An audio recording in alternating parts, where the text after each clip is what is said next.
May it please your lordships and your ladyship. My name is Faith Waigwa for the first petitioner. My lord, I shall be addressing you on issue G. Issue G is the second last issue framed by the first petitioner and speaks to the invalidity of National Assembly Standing Order number 64. To start off, my lord,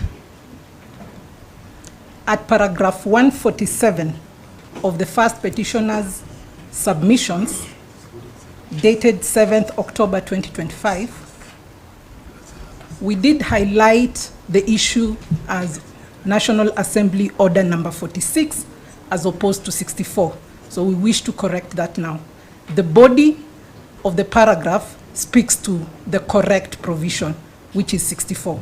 It's just the heading that there was a spelling mistake.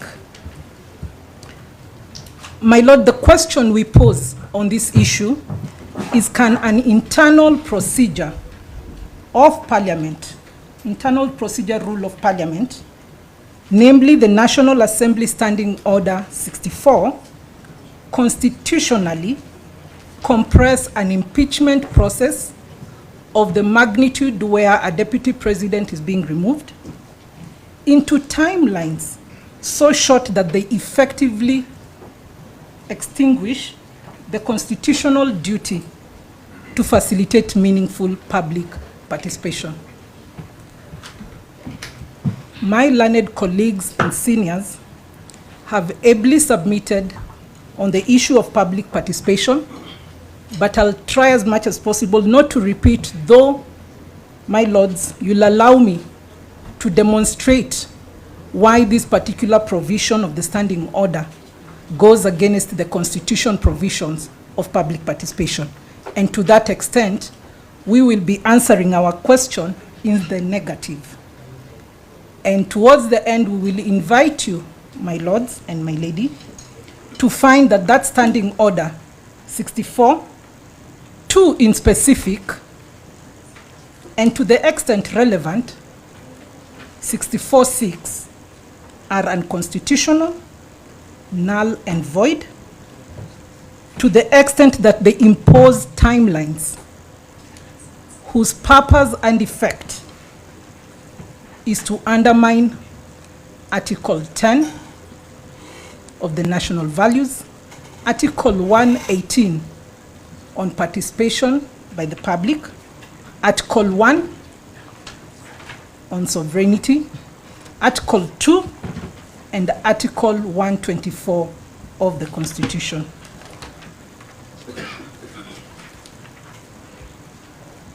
My lord, this is not an attack on parliamentary autonomy. It is a defense of constitutional supremacy, and we proceed to demonstrate as follows. A procedural rule that makes meaningful public participation impossible is itself unconstitutional, however neatly drafted. The vice in Standing Order 64 is not merely that it provides timelines.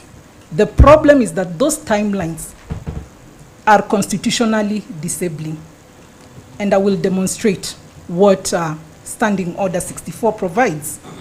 It requires, 1, the National Assembly's Speaker to dispose of an impeachment motion within 3 days of its notification. Thereafter, it provides the disposal of the impeachment motion by the National Assembly within a period of only 7 days. We have 339 members of the National Assembly who are supposed to dispose of the impeachment motion within 7 days. And lastly, it provides for transmission of the resolution of the National Assembly once they've passed the motion to the Senate within 2 days. The real vice falls under Standing Order 64-2, where the National Assembly has only 7 days within which to dispose of the impeachment motion. This standing order compresses a matter involving reversal of several sovereign electoral choice into 12 days, thereby making meaningful public participation illusory. And where participation becomes illusory, Articles 10 on participation of the people being a national value and principle of governance is affected. And Article 118 on public access and participation is also affected. Article 2, my Lord, of the Constitution is supreme. Anything inconsistent with it is void. The standing orders themselves derive their authority under Article 124 of the Constitution, and therefore they do not sit above the Constitution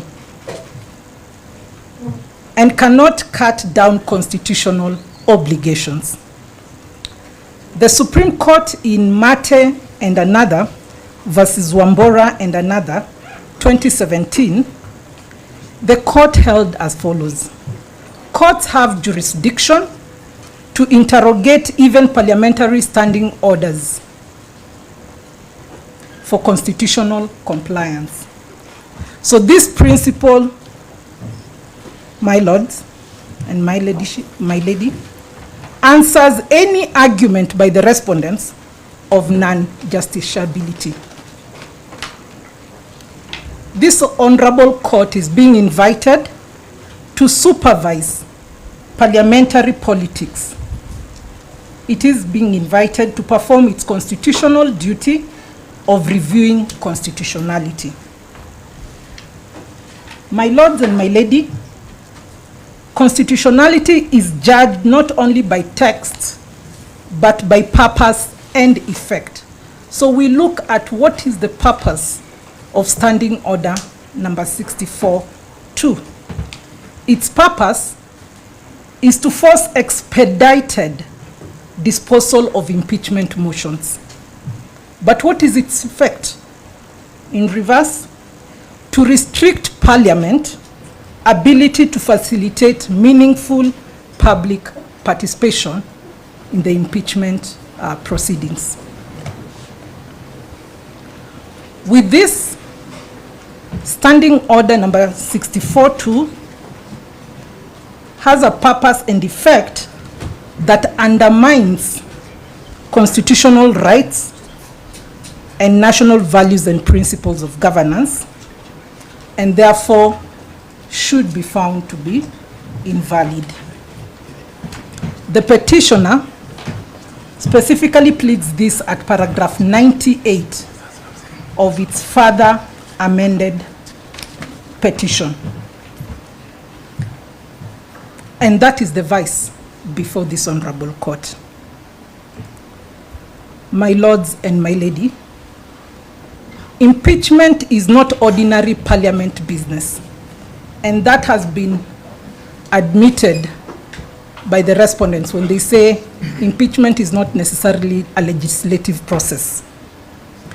It seeks removal of a directly elected constitutional office holder, and in practical terms, revisits the sovereign will expressed at the ballot.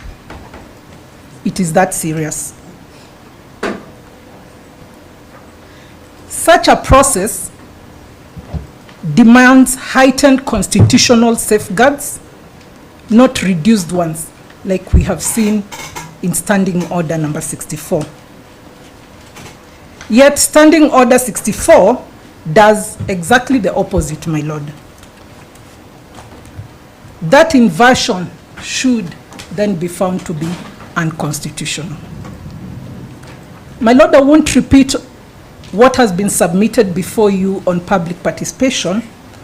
However, you've heard clearly that public participation conducted on the 4th and 5th of October 2024 did not meet the threshold of the principles laid out in the BAT case. This is the British American Tobacco Kenya PLC versus Cabinet Secretary of the Ministry of Health.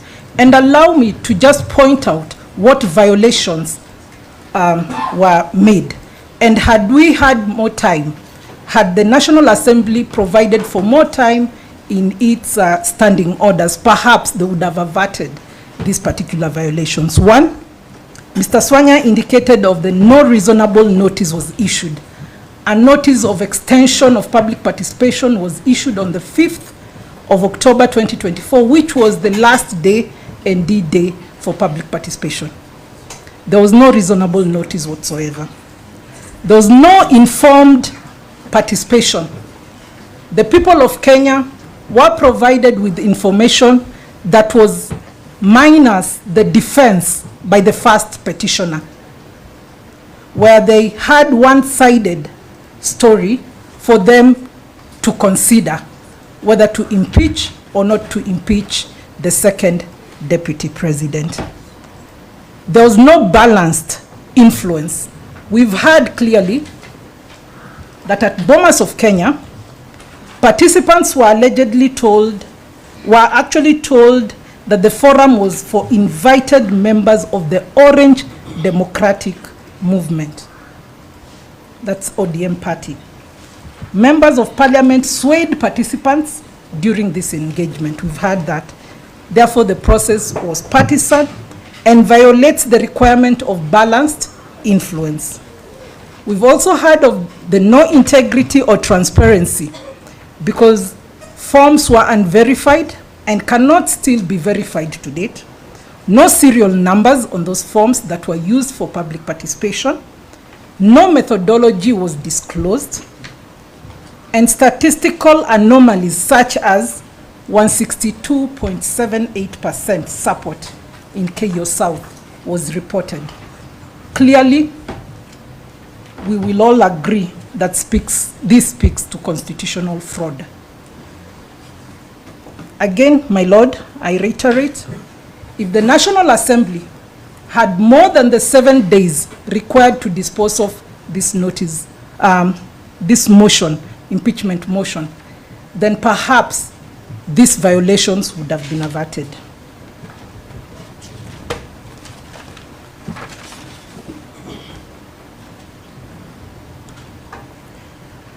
The respondents may argue timelines alone do not invalidate a process. However, our response would be not every short timeline is unconstitutional. So we might agree. But a timeline becomes unconstitutional where it makes constitutional compliance impossible. And that is the case with Standing Order number 64. Why do we say the timelines there are unreasonable? First, it allows no genuine civic education before participation, because the public participation was conducted by National Assembly. Second, it allows no adequate dissemination of relevant information across 290 counties. Third, it allows no serious compilation, analysis, and debate on public views, and violates procedural fairness. The fact that the defense of the first petitioner was never disseminated to the public to make an informed decision, that process was unfair. My Lord, allow me to compare these timelines with those of the presidential election petition. We all know and understand that a presidential election petition is filed by a person who has arguably lost a presidential election. This petition is supposed to be heard and determined within 14 days by a 7-judge bench. In contrast, when removing the same president who's been confirmed perhaps in the presidential petition, the National Assembly allocates itself only 7 days to remove a president or a deputy president who was validly elected using universal suffrage, and the people sitting to remove the president or the deputy president are 349 members of the National Assembly against only 7 judges at the Supreme Court when hearing and determining an election petition. My lords, there is a problem. That removal has to be extremely fast, but confirming can have more time. Confirming a president can have more time, but the removal of such a president or deputy president must be extremely fast. My lords and my lady, I'll draw some comparatives from parliamentary systems of government, which my learned colleague, Ochiel Dudley, was able to bring to your attention. We did the research with him. In Nigeria, the timelines are 4 to 5 months. 4 to 5 months for the entire process. In Kenya, the process is around 2 weeks to 4 weeks maximum. In South Korea, Constitutional Court is given up to 180 days to render its determination. In the US, my lords and my lady, we will be surprised that there are no rigid timetable. But historically, what has been happening is around 2 months or more. And the reason is that the flexibility exists because of the gravity of such matters that demand deliberation. So you will find from the countries we've drawn your attention to is that they are more of an investigative process as opposed to a mob justice process that took place in our country at the National Assembly. Why are we comparing this? This comparative material is not cited to import foreign constitutions. It is cited to illuminate a constitutional principle. Basically, Kenya is an outlier when it comes to timelines for removal of its president or its deputy president. Where removal overturns a popular mandate, constitutional democracies favor deliberation, investigation, and participatory legitimacy, not speed. I repeat, my lords, not speed. So the Kenya's National Assembly Standing Order 64 runs opposite to this democratic pattern. Article 124 creates standing orders as subordinate procedural instruments. Being subordinate procedural instruments, they therefore cannot dilute Article 10 on participation of the people as a national value and principle of governance. They cannot dilute Article 118 on public access and participation. They cannot dilute Article 1 on sovereignty of the people. They cannot dilute Article 47 on fairness in administrative actions and quasi-judicial outcomes and decision. My lord, they cannot dilute Article 50 on fair hearing and Article 2 on the supremacy of the Constitution. As I conclude, my lord, constitutional obligations are not optional where timelines are tight. If timelines make it impossible then those timelines must yield, not the Constitution to yield.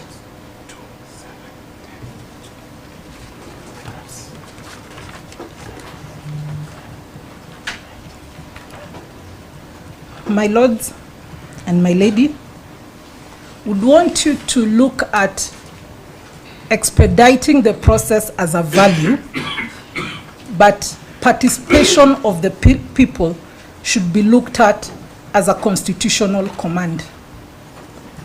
When they conflict, then the Constitution prevails.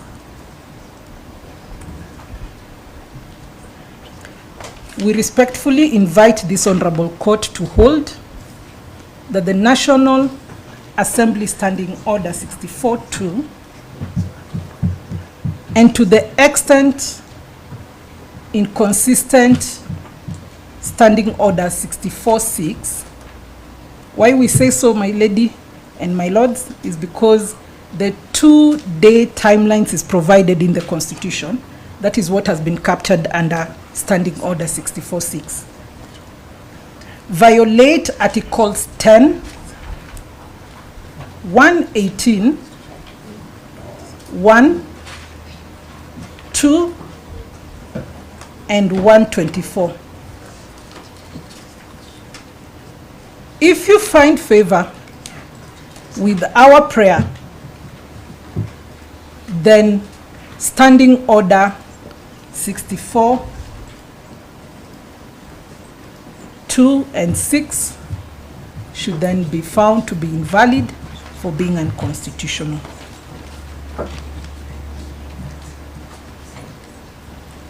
My lady and my lords, as you retire to write your judgment, we need to answer to this question. We kindly request that you address yourselves to: can sovereign will expressed through election be reversed through a process too hurried, like that at the National Assembly, having been given 7 days for the people to meaningfully participate in it? We look forward to a respectful answer of no. And for these reasons, we respectfully urge this Honorable Court to declare the Standing Order 64-2 and 64-6 as unconstitutional, null and void, to the extent they impose timelines whose purpose and effect is to undermine the articles that are mentioned, 10, 118, 1, 2, and 124 of the Constitution. I so respectfully submit. Thank you. Thank you.